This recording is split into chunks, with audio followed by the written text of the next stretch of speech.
જય માતાજી મિત્રો, સ્વાગત છે નવા બ્લોગની અંદર. આપણે આ પાવડો લઈને આવા ચોમાસે ક્યાં નીકળી ગયા છે. આપણે ખાસ એક વાડીમાં કામ કરવા જવાનું છે, તો અમે ત્યાં નીકળી ગયા છે. મોટા પાયે કામ છે એટલે તંજાણે જવું પડ્યું. વરસાદની આજુબાજુ પૂર તો આવી નથી, વરસાદ છે. ત્રિકમ પાવડા તગારા લઈને નીકળી ગયા વાડીમાં. અને હવે દૂરથી માંડવીનો નજારો બતાવું. આ બાજુ આગળ મંદિર ઉભ્યું છે, ગરાડે માલી જવાનું. હવે મજા આવે, ગારો છે જો માંડવી આપણી વારની ઉમળી ગમતી આપણી માંડવી છે બધી.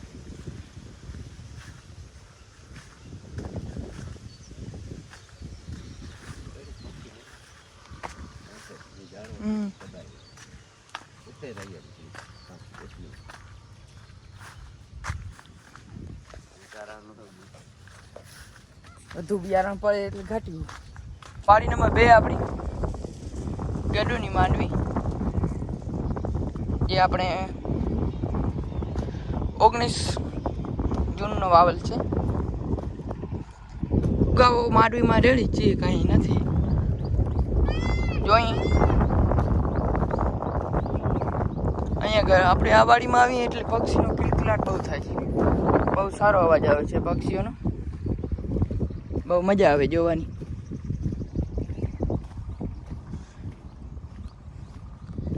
જો તો હોઈ ગયા છે, હજી વખેડો નથી આવેલો. હજી વખેડા આવેલા નથી, કારણ કે વરસાદ બહુ પડ્યો. હવે આપણે ક્યાં જઈએ છીએ? પાવડા લઈને જોતા રહેજો. આપણે એવું લાગે છે ખાસ કરીને જવું પડશે એક ઠેકાણે. ત્યાં જઈએ છીએ લપક વાંધો નહીં આવે. હાલો, તો આગળ બન્યા રહેજો. આપણે લોકેશનમાં પહોંચી જ ગયા છીએ, રેડી પહોંચી ગયા છીએ. આ લોકેશન જો નારાયણભાઈ ઊભો છે, એ આપણું લોકેશન.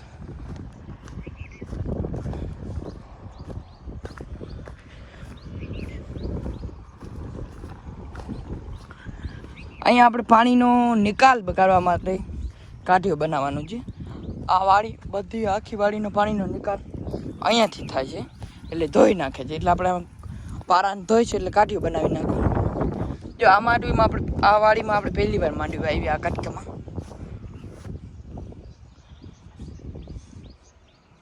પ્રથમ વખત માંડવી છે. આખા કટકામાં પ્રથમ વખત. હવે અહીંયા કાઢીઓ કાઢવાનું ગાઈડન્સ મળે છે. હાલો આગળ શરૂઆત કરી, ટાઈમ લેપ્સ રાખી દો એટલે ઝડપમાં થઈ જાય કામ. પૂરું બ્લોગ બની જાય.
કામ થાય છે 15 મિનિટની અંદર પૂરું. કામ તો 15 મિનિટમાં પૂરું થઈ જશે. બહુ મહેનત કરી આપણે ઘણી બધા કાઠીઓ બનાવવા માટે, કારણ કે જમીનથી આપણે ઊંચે લઈએ તો એનો પાણીનો નિકાલ નીકળે.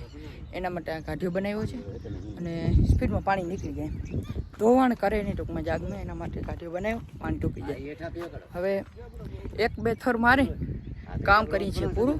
થોડી ઘણી ધૂળને આપણે ખાડામાં નાખવાની છે અને કામ થશે પૂરું. તમને બતાડી દઉં કેટલી મહેનત કરી બનાવી. જો આ ખાડો છે, આ ખાડોને આ ધૂળથી પૂરી નાખવાનો. આ બાજુ આ ધૂળથી, એટલે રેડી કાઠીઓ બની જાય. પાણાનો બનાવ્યો છે આખો. ગયા વખતે આખું ધોઈ નાખ્યું હતું, રેડી બની ગઈ. જો પગથિયામાં જેમ થર વાળો બનાવી નાખ્યું, એટલે આમાં ખડખડીઓ વેન નીકળી જાય. પાણાના થરમાં હજી જો એક પાણું આવે છે એટલે કામ થાય પૂરું. અહીંયા છેલ્લો પાણું આવશે અને કામ થાય પૂરું. હા ભાઈ હાલો હાલો તો હવે બ્લોગને કરીએ પૂરું. અહીંયાથી આપણે થોડું કામ છે, કામ પતાવી એનો પૂરો કરી નાખીએ. લાઈક શેર નથી કરતા તમે, જોઈને નાખી દો છો એટલે મને થોડુંક યુટ્યુબ એમ કહે કે તને તારો વિડીયો ઇગ્નોર કરે છે. પણ લાઈક શેર કરજો, સબસ્ક્રાઈબ કરજો. જય માતાજી, જય દ્વારકાધીશ.